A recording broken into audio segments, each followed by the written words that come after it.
Hey there, it is time to close out another year, another birthday. Oh man, I'm getting older. It's great, but there are 5 things I learned this year, 5 things I learned at the age of 42. It's been a banner year filled with lots of things, but stay tuned. I've got 5 things I want to share with you that I learned this year.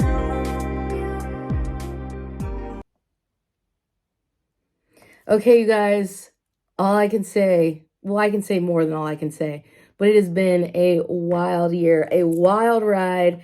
I had the best year in my career that I've ever had. I ran for office. Man, there were some losses. There were some strange things that happened as well. But more importantly, I'm just grateful to be here for another year. How about you guys? I know that there's so many great things that are on the horizon. I think that at the beginning of the year, you go into the year with expectations. You go, okay, well, this is what I'm going to do. So many things I didn't have on my bingo card, like running for office. That was not necessarily something that I was officially planning to do, but I saw where there was a need and I stepped in. But I want to share with you guys 5 things I learned. All of that stuff is for another vlog. But this vlog, I specifically want to share with you the 5 things I learned this year. So let's just get into that, right? So the first thing that I learned this year is that, one, call your friends. If you haven't, friends and family members, if you haven't talked to a friend or family member in a while and you've got like a message sitting there from them, call them back. I think this was a weird year in the fact that I had my first loss to some sort of drug addiction or drug abuse.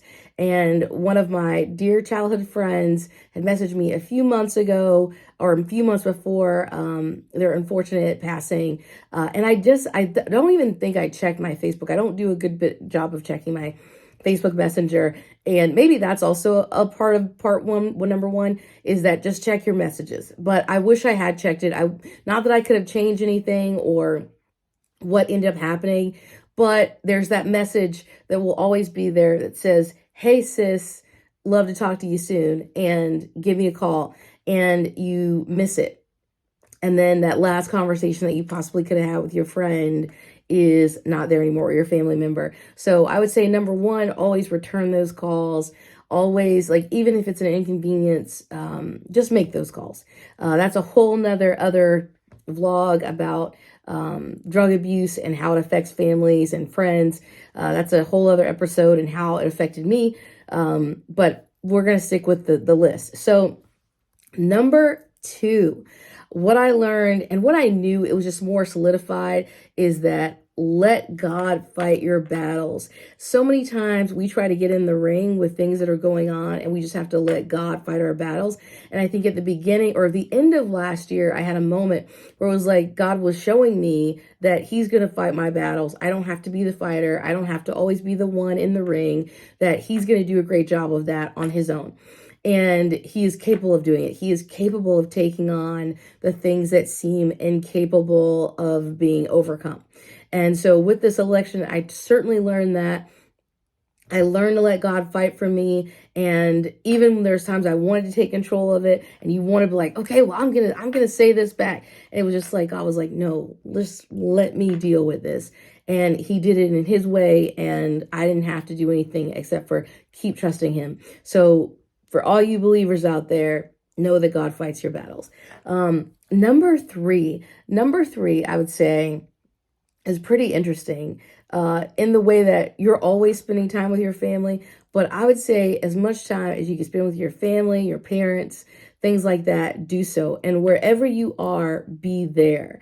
In my business life, I've heard that said many times by coaches, is wherever you are in life, be there. So if you're with your family, be with your family. If you're with, you're doing work, do work. But I think it's so important, that piece about your family and your friends and spending that time with them, because nothing, tomorrow is not promised. And maybe I learned that from, number one, but also just, nothing is promised. And so you want to make sure that you spend time with your family members. I heard a podcaster say that if you don't live near your parents, or you schedule trips once a year, and he divided it up, I guess, across the next few years, and how much time based on their age do you possibly had to spend with your family. And even that's not guaranteed your parents. And it's like, I'm so thankful. The election showed me that even more. I'm just thankful, so thankful. So spend time with your family as much as you can. And when you're with them, be with them. Don't be on your phone, all of their stuff. Just take that time. It's so precious. And as having so much time spent like in the election and just being in the hurriedness of it, I realized how much time that I didn't get to spend as I normally do during the year with my family. So that was a big deal. Number 4, this is also one that if you're a person who is super independent, I learned that I can depend on people and to ask for help. It's such a prideful thing for me. It has been an issue for me in the past to ask for help, to ask people to do things. And this election taught me that not only could I ask people for help, but it's okay, one, if I get disappointed because someone can't, or they just decide not to, or they say they can and they mess up and they don't follow through. But more importantly, what I learned was how many people came to my aid and came to help me do things for the election, came to do things as friends, came to take up the slack where I couldn't do certain things because I was super busy. I'm so thankful for that. I couldn't have gotten through this year without those people, couldn't have gotten through the election without those people. I'm so thankful for all of you. And just, if you need help, ask for help. If you need, friends to come to your aid, ask them for help. I think you're going to be really surprised, as I was, about how many people just came out of the woodworks to help me. So that's a little pride issue. I'm working on it, but it is definitely the lesson I learned in 2022. So number 5, and number 5 is one of those ones where I think that this is probably I learned in just the last few weeks is of the importance of it is if you have the opportunity to get therapy, do it. Oh my gosh. I actually didn't go for anything like depression or anything like that. I went because I had a just unhealthy fear of elevators and enclosed spaces and planes being enclosed, all of that. I had not been in a plane bathroom. I still haven't. That'll be on my next trip. I will be going into a plane bathroom. So all these years flying on planes, I have not been in a plane bathroom, and I'm 42 years old. I know, crazy.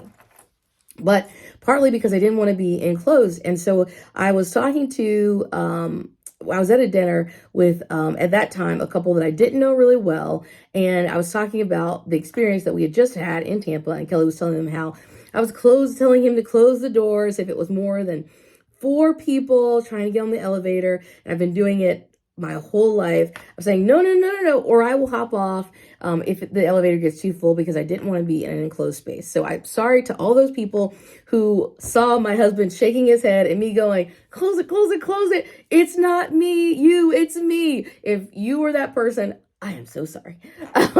But I also am just very happy to say that that is something that I got to work through therapy. But what I also didn't know is I went in for one thing and found that there were a host of other things that I needed to deal with. And thankfully, God just really showed up and showed me those areas of in my life, these unhealthy beliefs that I had built up that can affect relationships, that have affected relationships, and just how much therapy and working with a therapist who loves the Lord, understands God, but also understands humanity. It just completely changed my life. And we had this conversation about the airplanes, about the elevators, because I did it all on our trip in Tampa. And she said, "Do you want to be free of that?" And I said, well, yeah, who doesn't want to be free of a fear? I mean, I don't like to live with any fear. I'm kind of insane about that. Like, I don't like to have fear, because when you're that independent person, that firecracker, you're like, fear, you feel it. It's a horrible thing. And what I learned from that is I also have a problem with weakness. Oh, Lord. And so you don't show yourself grace. You don't show yourself mercy. You don't show others grace. You don't show others mercy. So when it comes to weaknesses. And so thankfully I went through therapy in the midst of running for office, and it was the best thing I could have done. It was the best time I could have done it. And so I am so thankful for that. So thankful to my therapist, and maybe one day I'll be able to do the vlog soon on thank you for sharing. And we can talk to her about some of the things that I learned. I don't have anything that's too crazy that I couldn't share because it was how my fear came about was just unreal to me, because it didn't seem like it was for the reasons that I thought they might have been. just very eye-opening. So those are the 5 things I learned. I know I'm very excited about a new year. I'm always excited about a new year. I mean, there's just a chance it's a clean slate. It's a fresh start. But I would say if I were you, I wouldn't wait till the next few days to start. Go ahead, start planning now. I'm excited to start planning now. I'm excited to get my prayer journal, my planner, everything together. There'll be another vlog about what I'm going to do about health and fitness. Stay tuned for that. But you guys, I hope you guys have a great and wonderful new year. I'll probably do another quick vlog about the new year, but not until the new year. But just wanted to make sure I did this video because I promised it to you guys. And I think it's important to share the things that we've learned. Man, I am just so thankful. God is good. It has been a wonderful 2022. It was a wonderful year 42. And now I'm moving into year 43. Wow, I have arrived to year 43, taking it on. But thank you guys so much for just checking out this video. And if you want to check out more of my stuff, you can actually go to angelanash.com. That's right, it's alive now after trying to get that domain for 3 years. Have you ever tried to wait for a domain to be free for 3 years? Yeah, if you haven't, it's a lesson in patience. Anyway, if you can catch all of my stuff there, but you can also go to Instagram and follow me and my life travels, journeys, and fun at Miss Angela Nash, and yeah, see all the cool things that are happening in life, and just some of the lessons I'm learning in real time. So hope you guys have a really great new year. I don't have a ball drop here, but I know it's going to be glorious. God bless you all, and I will see you soon. Thank you for listening, and stay tuned for Thank You for Sharing, starting January 2023.